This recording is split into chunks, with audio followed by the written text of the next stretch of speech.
Well, decades after the First and Second World Wars, the battlefields are still littered with debris. A lot of it may appear to be nothing more than junk, but as Mike Armstrong discovered, some items can be important family treasures. Oh yeah, you see battlefield relics everywhere. Military historian David O'Keefe on this day walks through a military field of honor. But any chance he gets, he walks the battlefields of Europe, and he is always on the lookout for anything left over from the fight. Well, it's amazing when you see these things. You know, a lot of people look at them and they say, oh, it's just old war junk. But in reality, these are artifacts. I mean, these are portals to our past. O'Keefe has turned his search for war junk into more than a hobby. It's a TV show. Along with Toronto filmmaker Wayne Abbott, the two search out artifacts with a special goal, trying to find out who owned them.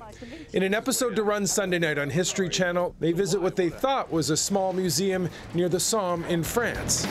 Oh my! And make quite a find. It's got all sorts of markings on it. We have a name here, and it looks like it's etched in, and it says L. Stokes, and we've got a service number. Now, that was enough information to find Lester Stokes. A Canadian soldier from Ontario, he was a battalion scout. The item was his compass case. The team also tracked down his son and invited him to France. We didn't know anything until we got to Beaumont-Hamel, where the museum was. Ruth and Jim Stokes. Hello, nice to meet you. Now, no one expected what happened next.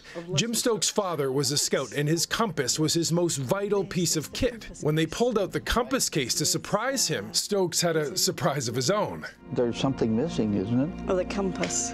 You're kidding. The compass is missing. You haven't got the compass.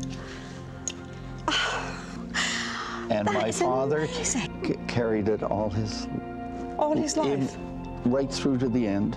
For the first time in nearly 100 years, Stokes slipped his father's compass back into its case. And perfectly back home. The Stokes made one other stop on their trip not far from the museum, to the grave of an uncle. Lester Stokes lost a brother in the war. Clifford never made it home. Jim Stokes donated the compass to the museum and said he hopes it helps his father find his brother. Mike Armstrong, Global News, Montreal.